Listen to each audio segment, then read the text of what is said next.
Hi guys, it's April, and I have a lot of books that I want to talk to you about, so we should probably just start this.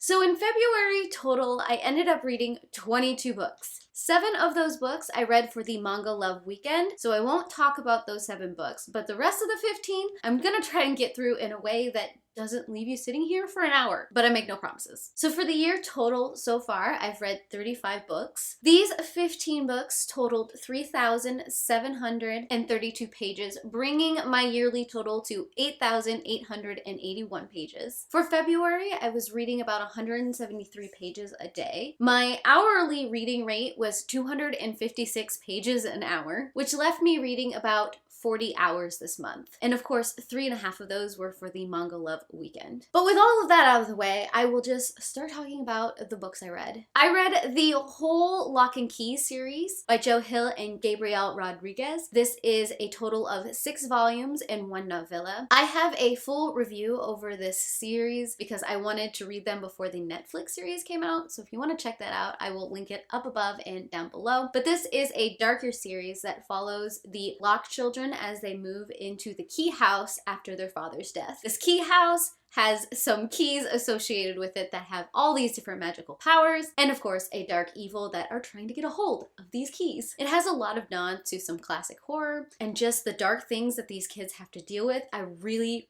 enjoyed this series. The next 4 reads that I'm going to talk about, I received art copies for from NetGalley. I just wanted to get that out there, but that in no way swayed my opinion of these reads. The first of these reads is Night Spinner by Addie Thorley. This is a Hunchback of Notre Dame retelling in which you have a young warrior who is dealing with the fallout of a war that is going on, living in a monastery for the crime she has committed. She has a chance to redeem herself and to save her country, so she takes that chance, and of course, things aren't always as they appear to be. This has magic involved in various different ways, and I did truly like this retelling. This is the first book in a series, and of course, I need to know where the rest of this goes. I have a full review on this one as well if you want to go check that out. But if you do like The Hunchback of Notre Dame, if you like fantasy, I highly recommend this read. The next arc I picked up is a manga arc, and this is The Fox and the Little Tanuki. This is the story of a fox spirit that is tasked with helping raise a tanuki cub as it starts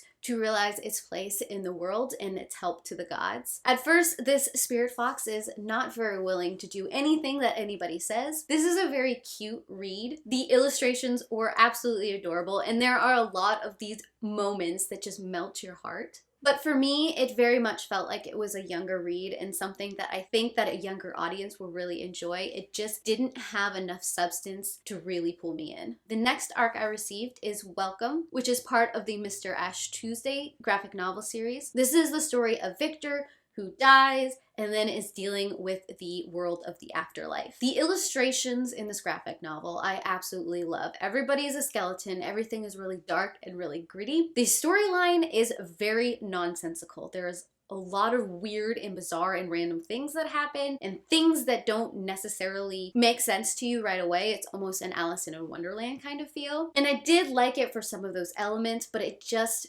felt too messily told that I didn't really enjoy it. And then the last arc for this set that I want to talk about is the manga classic Romeo and Juliet. None of the dialogue or any of the writing has been changed. It has just been given the manga aesthetic. Because of this, there was a little bit of a disconnect between the art style and the words that were coming out of people's mouths. You had the old world Shakespearean words, and then you had this very animated style that just, it didn't feel right. It felt really weird, but it was a way that if you are trying to get into Shakespeare and you're struggling a little bit, it makes the story make a little bit more sense because you get to see the action to all of these words. I almost wanted this to be a modern interpretation of Shakespeare because of how the illustration style was, but I can understand where they were coming from for this. Then for my local book club book pick, we chose The Address by Fiona Davis. This is a story that takes place in 1880 and 1980. You have Sarah, who has come over from London to become the apartment manager for the Dakota, a new apartment complex that has gone up in New York. And then in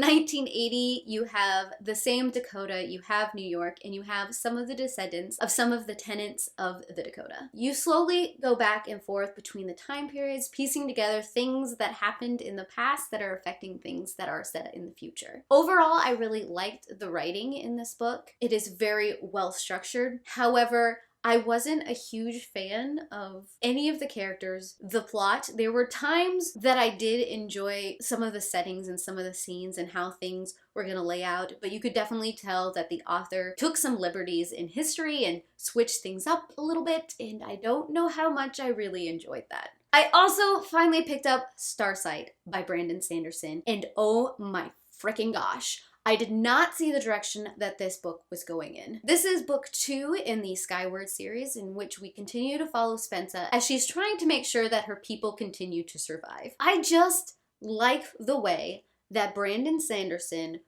writes characters, even if they're not human characters. And the fact that Brandon Sanderson is expanding the universe in the second book, it does not suffer from any kind of middle book syndrome at all. And the cliffhanger, the way it ends, it is not fair. I need the next book. That is all I'm going to say.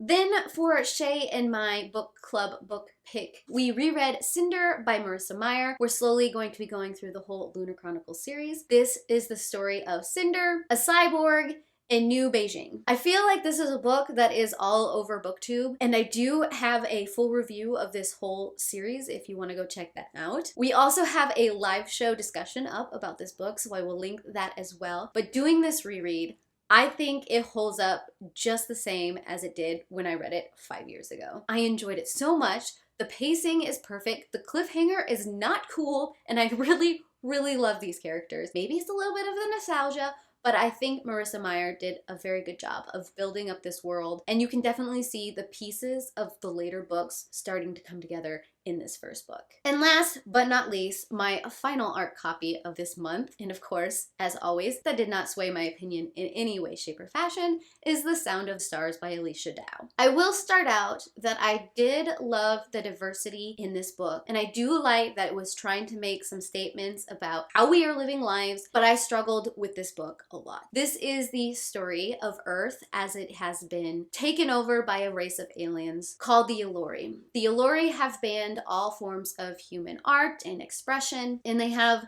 quarantined them all in specific areas and given them certain tasks. This book follows Ellie, who has a illegal library in her basement, and she loans out books, and one day one of these Elori discovers her library, but instead of turning her in, he is intrigued. So these two different races of being come together trying to understand each other. And I love the concept and the premise of this book, but this book tried to say too much, it was too slow, and it got extremely awkward in points that I felt like it didn't need to be awkward in. I understand that the biggest reason for this book was to be a romance. I didn't particularly enjoy the romance. It felt forced, and some of the dialogue just didn't jive very well, I don't think. And maybe it was meant to be that way because you have an alien and a human trying to converse with each other, and that doesn't always work out the way you expect it to, but it didn't flow in a way that I cared to continue with. And then there was a lot of setup that just felt a little bit too convenient, that pushed the story along, even though it felt like it took forever to get to certain points, and then we just kept on repeating a lot of the same kind of scenarios over and over and over and over again. There was a lot of potential in this book, and I know there are probably going to be a lot of people who will enjoy this book, but I didn't quite get there. So those are the rest of the books I read in the month of February. Tell me down below what your favorite read was, what you're looking forward to read in March, and of course, if you want to stay up to date every time I upload, subscribe down below, and I heart your beautiful faces. Bye.